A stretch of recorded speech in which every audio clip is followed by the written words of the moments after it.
Hello, we are so excited to show you our native speech capabilities. Welcome back to the English journey. Today, we are discussing a quality that is more important than perfect grammar: confidence. My name is Anna, and I am here to guide you through how to feel and speak with self-assurance in every situation. And I am Abel. I am so glad to be here with you, Anna. For many of us, we feel confident in our own language, but as soon as we speak English, we feel small or afraid of making mistakes. Today, we want to talk about how to reclaim that power and why confidence is a skill you can build, just like a muscle. That is such a perfect way to begin, Abel, and I love the muscle metaphor you used because it is so accurate. Think about it this way. Nobody is born with strong arms. Nobody arrives in this world already able to lift heavy things. You have to train. You have to lift small weights first, feel a little uncomfortable, rest, and then come back and lift something slightly heavier the next day. Confidence in English works in exactly the same way. It is not something that certain lucky people are born with, while the rest of us are left behind. It is a practiced habit. It is a daily choice. And that is genuinely good news, because habits can be built by anyone who is willing to start. I really needed to hear that, Anna, because for a long time, I believed that some people were just naturally confident. There are those people who walk into a room and everyone turns to look at them. They speak clearly, they make eye contact, they seem so relaxed. And I used to think that's just their personality. That's just who they are. But you're saying it's something they have practiced? Absolutely. And what's fascinating from a psychological perspective is that many of those people you were describing were not always like that. Research in social psychology consistently shows that self-assurance is something that develops through repeated exposure to challenging situations. In other words, the confident speaker you admire has almost certainly had moments of deep nervousness, moments of saying the wrong word, moments of feeling their face turn red with embarrassment. The difference is not that they never felt those things. The difference is that they kept going despite feeling them. They built a relationship with discomfort that was different from yours or mine. They learned to say, I feel nervous right now, and that's okay. I will continue anyway. That actually reminds me of something that happened to me not so long ago. I was in a meeting at work, an international meeting with people from several different countries, and everyone was speaking English. And I had a great idea. I really did. I had thought about the project carefully, and I had something valuable to contribute. But I sat there quietly for almost the entire meeting. I kept thinking, my English is not good enough yet. What if I say something wrong? What if I use the wrong tense and people think I am unprofessional? And so I said nothing. And then, near the end of the meeting, someone else suggested almost exactly the same idea I had, and everyone loved it. And I felt terrible. Oh, Abel, thank you so much for sharing that story, because it is one of the most common and most painful experiences that English learners have. And what you have just described has a name in psychology. It's called the perfectionism trap. And it is, without question, the single biggest enemy of confidence for language learners around the world. The perfectionism trap works like this. You set an internal standard in your mind, a standard that sounds something like, I will speak when my English is perfect. I will contribute when I am 100% sure everything I say is grammatically correct. And the cruel reality is that this moment never arrives. Perfection never arrives. There is always one more verb tense to learn, one more vocabulary word to acquire, one more pronunciation rule to master. And so you wait, and you wait, and you wait, and meanwhile life continues without your voice in it. That is exactly what it feels like. It's like standing outside a party and waiting until you're dressed perfectly before you go in. But by the time you feel ready, the party might be over. What a wonderful way to put it, and you're completely right. And here's something I want you and everyone listening to really absorb. Native speakers make mistakes every single day.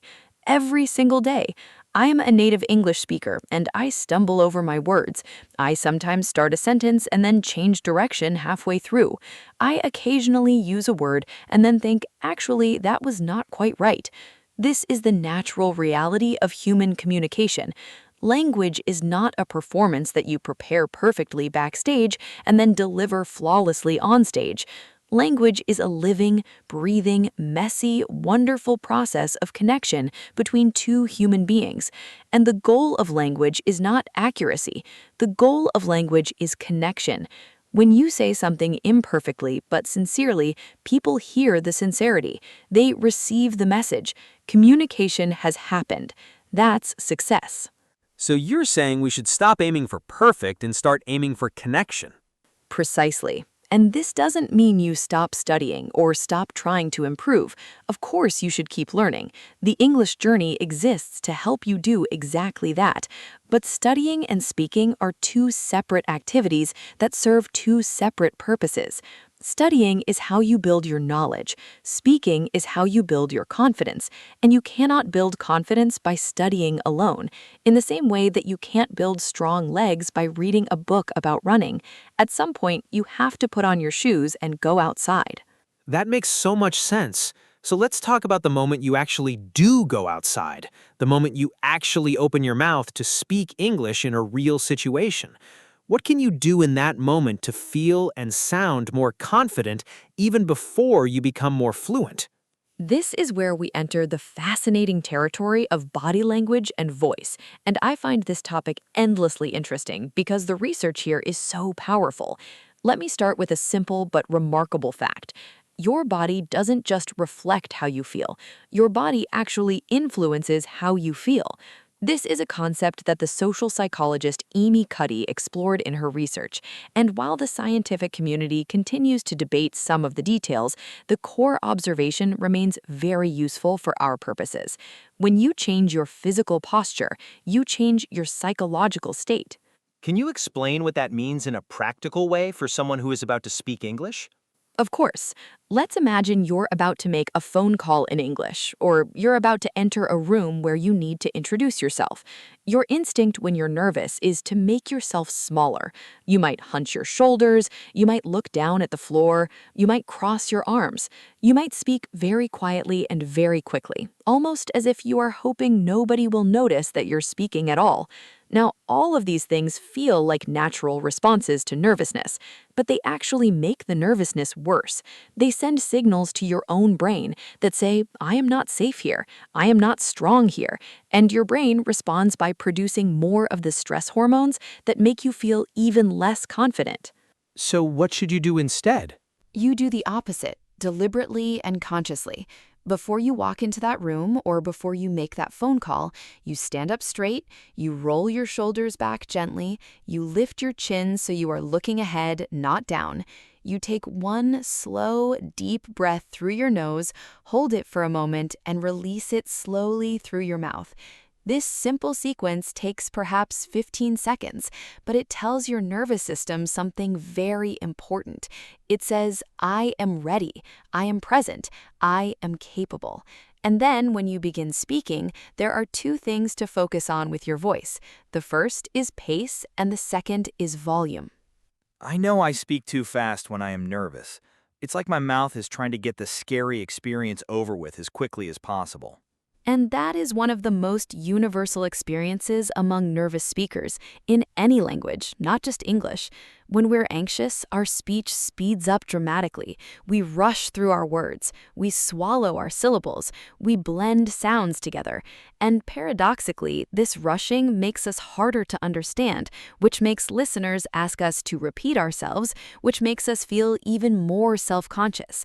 The solution is to practice deliberately slowing your speech down by about 20%, not so slow that it sounds unnatural, but slow enough that each word has its proper space and shape. And when you speak more slowly, something wonderful happens. You sound not just more understandable, but more authoritative, more confident, more trustworthy. It's a remarkable transformation. What about volume? Because I know I also get very quiet when I'm nervous. Volume is equally important. A quiet voice sends a signal to the listener that you are uncertain about what you are saying. It makes people lean in, strain to hear, and sometimes they give up listening altogether.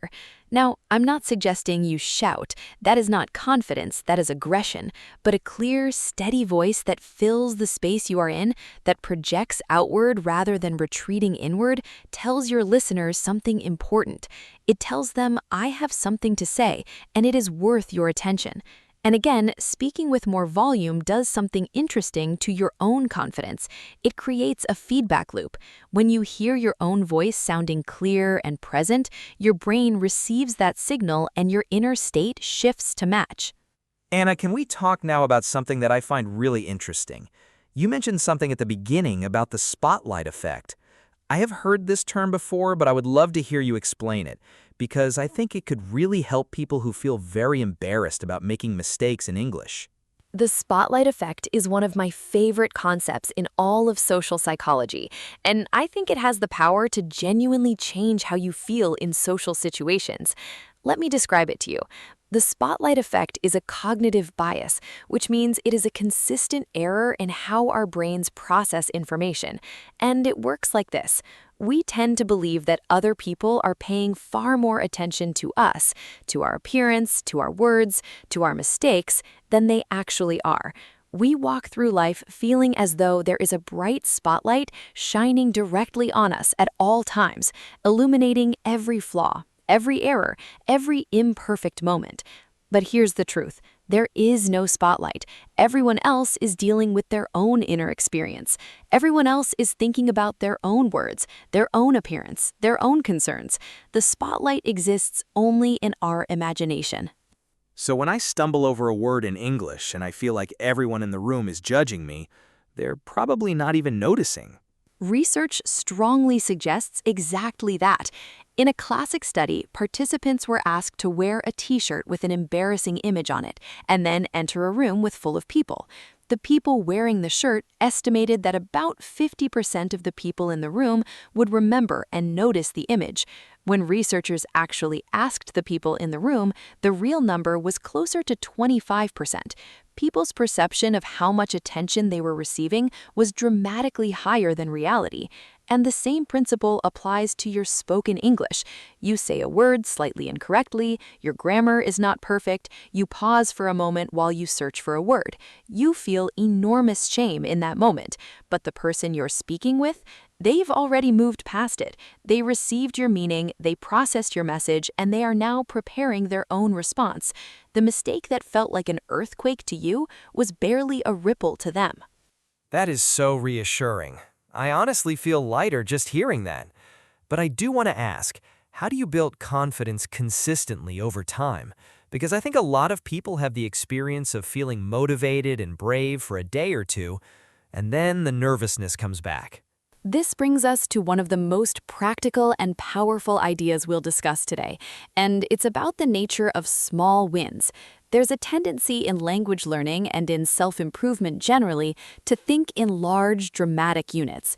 People say things like, I need to have an hour-long conversation in English every day, or I need to join an English speaking club and attend every week. These are wonderful goals, and eventually you should pursue them. But for building confidence, they're actually too large to begin with. They feel overwhelming, and when things feel overwhelming, we avoid them. Yes, I know that feeling well.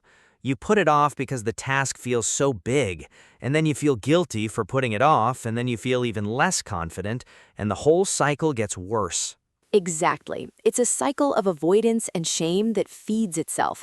And the way to break that cycle is not with dramatic effort. It's with tiny, consistent action. Research in behavioral psychology has shown that small, repeated actions create what are called neural pathways in the brain, which are essentially grooves or channels in your neural architecture that make a particular behavior easier and more automatic over time. Every time you practice a behavior, even for a very short time, you deepen that groove slightly. And over weeks and months, what was difficult becomes effortless. What was terrifying becomes ordinary. So what does that look like specifically for English confidence? It can look like speaking out loud in English for just 30 seconds every morning. Before you check your phone, before you make your coffee, you simply speak. You talk about what you can see around you. You describe the weather outside your window. You tell yourself what you are planning to do today. Nobody is listening, nobody is judging. It's just you and the English language, spending 30 seconds together each morning. And I want to be very clear about why this is so effective. It's not primarily about the language practice, though that's valuable too.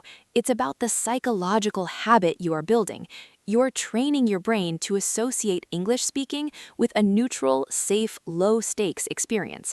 You are teaching your nervous system that opening your mouth in English is not dangerous, and when that association becomes strong enough, it begins to transfer to higher-stakes situations. The meeting room becomes a little less frightening. The phone call becomes a little more manageable because your brain has accumulated enough evidence that speaking English is survivable, and more than that, it's actually something you do every single day. That is brilliant. I'm going to start doing that tomorrow morning. Actually, I want to start today. But let's talk about something I think a lot of people really need help with, and that is what to do when a mistake actually does occur in the middle of a conversation.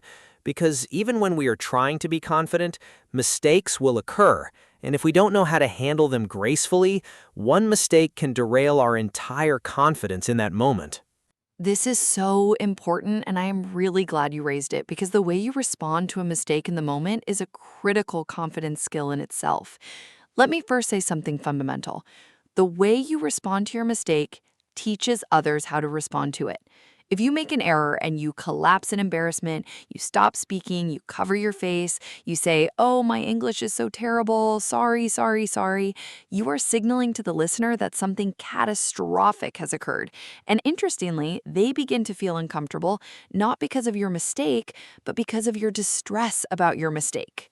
So the reaction to the mistake can be worse than the mistake itself.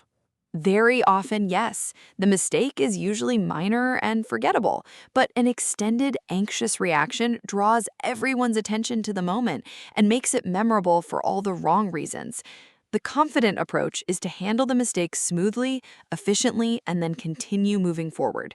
And in English, there are several phrases that allow you to do exactly this with elegance and ease. For example, you might say, "Let me rephrase that." This phrase is incredibly powerful because it signals to your listener that you are aware, you are reflective, and you are choosing more precise words. It sounds professional, it sounds deliberate, it does not sound like an apology. I love that phrase. What are some other ones?